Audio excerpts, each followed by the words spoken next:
What's going on, you guys? Welcome back to the SFS channel. My name's Gavin, and today I've got a new type of video for you guys.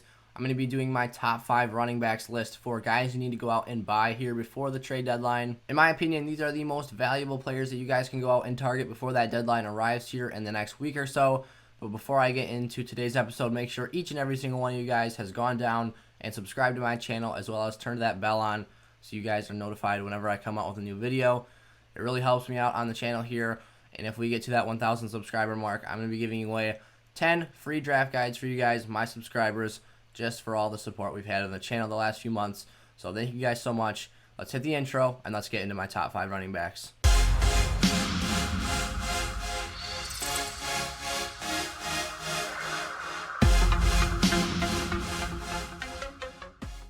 My first running back that you guys need to go out and make an offer for is Miles Sanders, the Philadelphia Eagles starting running back. And this is a guy who is extremely dynamic. He's very explosive, and he makes big plays happen.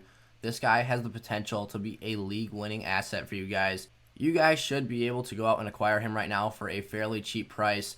This guy can put up top 6 running back numbers. I actually had him ranked as my RB6 coming into this season, expecting him to play all 16 games on the schedule for fantasy, but obviously he missed week 1 against Washington with a hamstring injury, and he's been out the last few weeks with a knee as well, and just came off a bye week. So heading into week 10, he'll finally be back on the field. When he's been on the field, he has been electric this year. He's been very productive and efficient with the rock and his hands, and he's had some brutal matchups. He's faced some really difficult fronts, including the Steelers and the Ravens, in back-to-back weeks. But against both of those teams, probably his 2 hardest opponents of the season, he had a 70-plus yard run in each outing. One went for a touchdown. Actually, they were both touchdowns. One of them was scored by Miles Sanders, but the other he fumbled and his teammate picked it up. He was actually injured on that last 70-yard run, and we have not seen Miles Sanders since, because against the Ravens, he was knocked out on that play that he fumbled. So Miles Sanders has a very difficult schedule so far this season, but it lightens up here down the stretch, which is key. We've seen Miles Sanders produce against these elite fronts and these very good run-stopping units. Against Pittsburgh, I expected Miles Sanders to be completely stonewalled and shut down that game, but 11 carries for 80 yards and 2 touchdowns for Miles Sanders. This is a very productive running back. You guys can go get him for cheaper than ever right now. Fantasy owners are desperate, and if you have Miles Sanders, please hang on to him. This is a guy you need on your team the rest of the way. His schedule lightens up in a major way the rest of this season, including the fantasy playoffs. Traditionally, fantasy playoffs for teams that send 8 teams to the playoffs are weeks 14, 15, and 16. In week 14, Miles Sanders has a bit of a difficult one against the Saints, who have been a very top-of-the-line run stop the last few years. But if you guys are looking for a guy who's explosive and could be that first guy to go over for 100 yards against that Saints run defense, Miles Sanders is a guy I'd keep my eye on.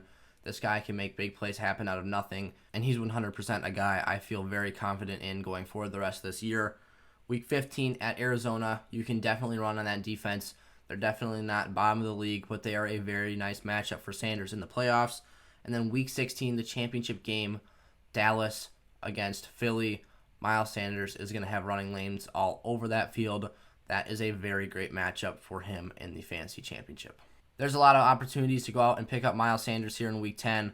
I think that any opportunity that presents itself for the right price should not be passed on. And Miles Sanders, like I said, is a guy who can win your leagues. He's going to put up very valuable numbers for your lineups.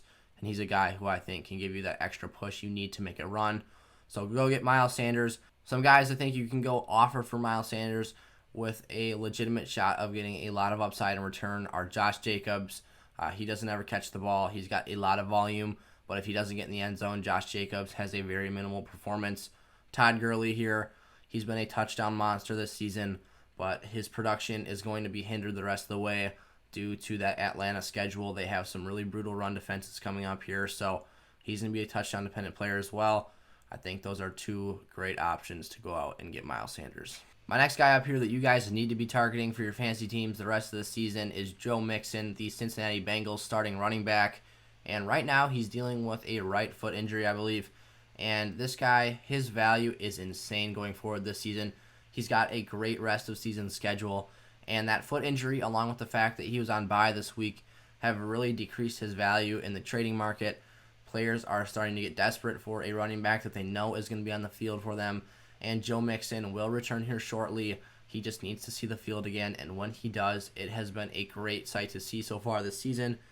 Joe Mixon doesn't have a game this year with less than 19 total touches. That is ridiculous. 19 total touches is his floor this season. He hasn't had a performance with less than 19 total touches, which means between his receiving aspects of the game and the amount of times he's been handed off the football, he has touched the ball 19 or more times in every single game. That is insane. Mixon's handled the ball as many as 31 times in a game this season. He's gotten over 20 plus carries and 6 receptions on a given game twice this year, and that is crucial. Where this guy separates himself from the Josh Jacobs of the world is that he actually gets targets in that offense and has a significant role in the receiving game. Zach Taylor wants him in that screen game. He wants him in the passing game, and Joe Burrow trusts him to check the ball down too. So Joe Mixon, the rest of the season, he's actually got a bit of a difficult schedule in the regular season. He has Pittsburgh 2 more times. He's got him here in Week 10 if he's able to suit up. And then he sees the Steelers again in Week 15, the semifinal round of the fantasy playoffs. But I think that Joe Mixon is going to be just fine because of that floor. He might be able to get in the end zone and save his value in those weeks. Also, I think the thing to like about the Bengals and the Steelers playing in Week 15, which on paper looks like a brutal matchup for a RB1 to be playing in the playoffs, is that the Steelers and Bengals are an interdivision rivalry match. Those games, especially in the AFC North, tend to be very brutal, and they really just grit and grind games out. Running the ball is how those games are won and lost in the AFC North, and Joe Mixon is certainly a guy who's going to handle the ball a lot in that game. Like I said, all Mixon needs is a touchdown or two to save that value, and all these receptions he gets are incredibly valuable as well. In fantasy football, the stats tell us that one passing target is worth twice as much as a rushing attempt in fantasy. So every target Joe Mixon gets counts, and he makes the most of them. Joe Mixon has an incredibly safe floor the rest of this fantasy season and a very nice ceiling as well due to all of those targets and touches that he gets. So Joe Mixon is my number 2 ranked overall player that you guys need to go out and acquire before the deadline arrives. Aaron Jones is definitely my guy on this list with the highest ceiling, the highest potential upside for any of these players on my top 5 running back targets list. But Aaron Jones also comes with the highest price on the list. Rightfully so. I mean, Aaron Jones gets a workhorse load of touches and targets in that Green Bay Packers offense. But Aaron Jones has been very dynamic throughout his time starting in Green Bay. He's been very explosive, and he's made some very huge and electric runs for that team. This guy needs to be targeted, though, in all leagues. Like I said, that price is going to be a little bit higher because of that value that he has. A lot of players are very high in Aaron Jones, but I think you can still snatch him up for enough pieces. Although everyone knows what Aaron Jones can do and what he might produce the rest of the season, I think his stock is still down a little bit because he missed those 2 games with that calf strain. He returned to action against San Francisco on Thursday Night Football last week, and he had 20 touches but only 9.5 fantasy points. Hopefully in your league, someone is starting to panic on Aaron Jones when they should not be. This guy is going to get his touches, he's going to get his work, and he's going to get his production. He produces even against the best of opposing defenses, and really matchups are irrelevant for this guy. So Aaron Jones is a league winner in my opinion. This guy is an absolute workhorse. He is a beast on the football field. You see it here on playerprofiler.com. Christian McCaffrey is his player comparison, and I 100% agree with that. Maybe not quite as good of a receiving threat as CMC is, but Aaron Jones, when he's handed off the football and when he gets the ball in space in the passing game, is a force to be reckoned with. It's really hard to tackle him in space one-on-one. Aaron Jones makes defenders miss, and he runs through guys as well. So I love Aaron Jones the rest of the way. Detroit, Carolina, and Tennessee in the fantasy playoffs are very favorable matchups for Aaron Jones. I could see him having huge outings against each one of these teams. Detroit, obviously, he ran all over in that first game in week 2, I believe it was. Carolina has been susceptible to the run so far this season. And then Tennessee is a close contested game with Green Bay that I think will come down to the wire. And those guys on each side, Derrick Henry and Aaron Jones, are going to eat in that game. Like I said earlier, Aaron Jones is going to come with a higher price than the rest of these guys. But I think the key thing here is he's got a lighter schedule than most other running backs do in the fantasy playoffs, especially for a player of his caliber. I think that is what you're looking for. Aaron Jones is a player that can completely swing the outcome of your fantasy championship, so getting him on your team is invaluable. I would look to package a Todd Gurley or a Josh Jacobs, some other lower end RB1 that you're not attached to, has a tough playoff schedule, and pair him with a significant wide receiver. You're not going to be able to get Aaron Jones for a bag of chips. You're going to have to go and invest something into him, but I truly believe that it's going to return value for your rosters and really give you a shot to win your championships. So Aaron Jones is a guy you should be training for. He has the highest ceiling of any running back, in my opinion, in the fantasy football playoffs, and needs to be rostered if you have the opportunity. My fourth running back that you guys need to target before the trade deadline arrives here is Antonio Gibson, the Washington football team running back. And this guy has been very under the radar this season. The Washington football team has not been good offensively, but Antonio Gibson has still managed to get his numbers. And I think going into the fantasy playoffs is a high-end RB2 and a guy that you really want on your teams. And especially if you can squeak him into that flex spot on your lineups, I think you guys are looking great going into the playoff season. A lot of people don't realize this, but Antonio Gibson actually has 5 rushing touchdowns this season and 0 receiving.